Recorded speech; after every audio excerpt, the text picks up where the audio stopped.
Welcome back to Rome and welcome back to the approach to runway 25. Today we're in the vFlyte Piper Twin Comanche. We're looking at another kind of almost crosswind approach. I say almost a crosswind approach because it's coming in from 265, which is slightly to the front right. It's an 8-knot wind. Now the reason that I created this video is because it's an interesting scenario to deal with, because it's not a huge crosswind, and while I'm flying this approach I'm just feeling out the wind. I want to figure out how much it's pushing me to the left, and it is pushing me a little bit to the left but not an awful lot, so I'm just getting the idea of how much control input I'm going to need in the round out and flare. I don't get this landing absolutely correct. I'm a little bit off the center line with the nose. I should have given it a little bit more left rudder, and also the descent rate is about 165 fpm, where I'm normally looking for under 100, but it's not a bad landing. See, I'm getting pushed a little bit left. It's a very subtle push, but it's definitely there.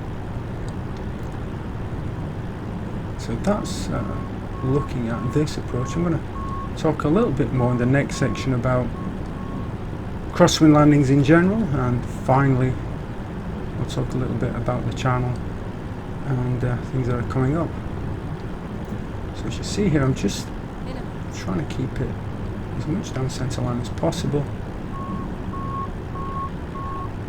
Give me a little bit of right aileron, flaring the aircraft, just being conscious of getting pushed downwind, and touchdown. So as you can see, we're pushing a little bit to the right, and that's because I just didn't give it quite enough left rudder. Just a word about the aircraft. It is the vFlyte Piper Twin Comanche. I wish I had more time for the aircraft because it is a really interesting aircraft, very retro, all steam gauges. Quite a, well, certainly a non-standard autopilot. Used to Bendix systems on other aircraft. It's a little bit unusual. If you like twins, then I would definitely recommend this aircraft. If you enjoy flying the Beech Baron, it's a little bit different, and it's a lot of fun to fly.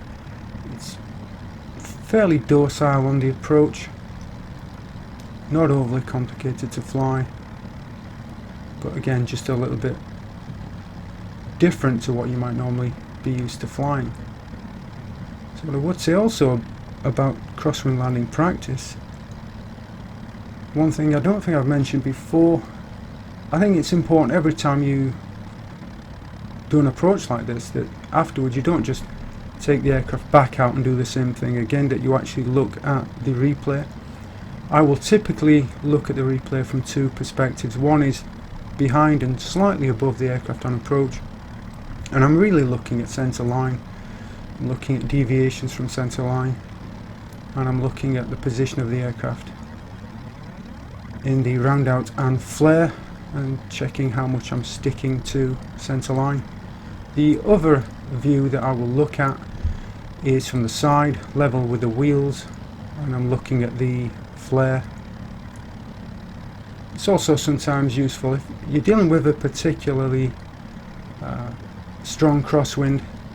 It's also sometimes useful to look at a view where you've got a good view of the undercarriage, so you're looking at touching down with the upwind wheel first. So that is that specific approach. I wanted to talk a little bit about crosswind landing technique, because it's important to understand the basics and understand some of the terminology. I would use the analogy or the example, if you're walking along a path, a really narrow path, just wide enough for both your feet, and let's say the direction you're walking is 360, so due north, and you've got a 8 knot wind coming in from 090, so that's coming in from the right. Now what is that going to do to you? It's going to push you off the path to the left. So how do you counteract that? You counteract it by leaning a little bit into the wind, and that's all that we're doing during the approach. We're just dropping that right wing a little bit and just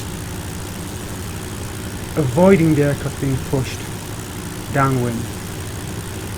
The second part of that is the using opposite rudder to straighten the aircraft. Now you can do that in two ways. You can do that all the way through the approach. You can be holding the upwind wing low, and you can be holding opposite rudder to straighten down the centre line. You can do that, or you can concentrate on lining up on centre line, wing low, and then add opposite rudder to straighten the aircraft at the round out and flare. Whichever way you go is fine. It's absolutely personal preference. In a practical sense, what I am tending to do is I'm just using I'm flying the approach in the same way that I would fly it in a no wind situation. I'm just making adjustments, constant adjustments, to make sure I stick on centre line, and then as I get to the round out and flare, I'm adding opposite rudder. During the approach I will be looking at the wind direction and speed. I'm getting a feel for what it's doing, so that will guide me into how I'm going to approach control inputs when it comes to the round out and flare. Bear in mind, at the round out and flare, your speed will be dropping. As a consequence, the speed of the air around the wings, around the control surfaces, is going to drop, so you're going to lose control authority, and as a consequence you're going to need to give it a little bit more control input, stick and rudder. As you can see here, we're just adjusting, getting back on the centre line here, and that's really all there is to it. It's no more complicated than that. Again, all the way down, and just the way I fly and approach in a crosswind situation, I will just be making adjustments, keeping on centre line, getting a feel for the wind direction and speed, so that when I get to the round out and flare, I've got a better idea of how much control input is going to be required on stick and rudder to land as close as possible on centre line. It really is as simple as that. You will have to practice, but the reward is that you will then be able to handle weather conditions that are suitable for your aircraft to approaching. The maximum crosswind speed for the Cessna 172 would be 15 knots. I think if you are capable enough, you're skilled enough, you'd be allowed to perform an approach at a higher airspeed, but that's really the guide wind speed to be conducting an approach in the Cessna 172. And that is a crosswind, kind of a crosswind landing at Rome. And what we're going to talk about next is the channel and some things that are coming up, some well, not so much changes, but some different approach maybe on some of the videos. Right now I'm working on a video on the Embraer 170. That will be the second in the how it works series. The Cessna 172 video that I did recently was the first of the how it works videos. Those are really detailed, and I try to get as much information as possible into how the aircraft works, so that you can do more than just press buttons. I want to give you an idea through those videos about what's going on with the aircraft while you're going through the startup process. Now, I had planned to do a video like that on the Eclipse 550NG. The problem with that is that I cannot find the documentation required to do that, and I don't think I ever will be able to find that documentation. I've even tried contacting the manufacturer, but without success. So what I'm going to do is I'm going to do two types of startup video. One is the how it works videos, which are going to be typically longer. The Embraer 170 video will be about an hour long, and then I'll do a second video for those, which is going to be a checklist video, which is really the basics of how to start the aircraft. For aircraft like the Eclipse 550 that I don't have documentation for, I will just do a checklist video, so those will be much simpler. So that is the plan for those. I don't know if I'll do much more than startup videos, because startup videos tend to be the videos that people actually watch.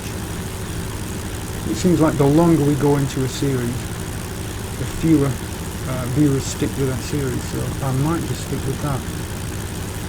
Now, every now and then I get a comment on the channel that the channel deserves more subscribers. Now, I'm thankful for everybody that subscribes to the channel, everybody that leaves a comment and a like. I don't think any channel actually deserves subscribers, but I'm thankful for all of you that are with the channel. I don't expect the channel ever to get all that big, purely because what we're doing is I don't know if it's got a huge audience, the complexity of what we're trying to do. Ultimately, what I'm trying to do with the channel is help you to gain a better understanding of how the aircraft work, how each aircraft works, about the techniques that are involved, the procedures, and I'm not sure if there's really a great audience for that. I wish there was, but I don't think there is a really big audience for that. So I'm going to continue producing videos. I won't produce them as much, as frequently as I did before. I just don't have the time for that, and there's not enough incentive with the channel right now for me to put such a significant amount of time into the videos. The how it works videos take a long time to produce.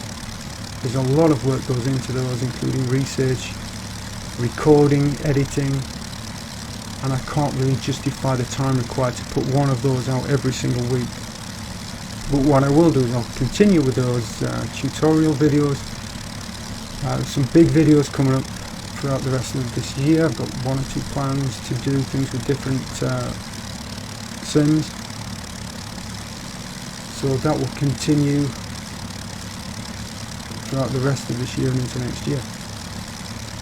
So that's where we are with the channel, and that's where we're going in the future. So as always, hope you enjoyed that video, and stick around for another approach video in the next couple of days. And as always, feel free to like, comment and subscribe.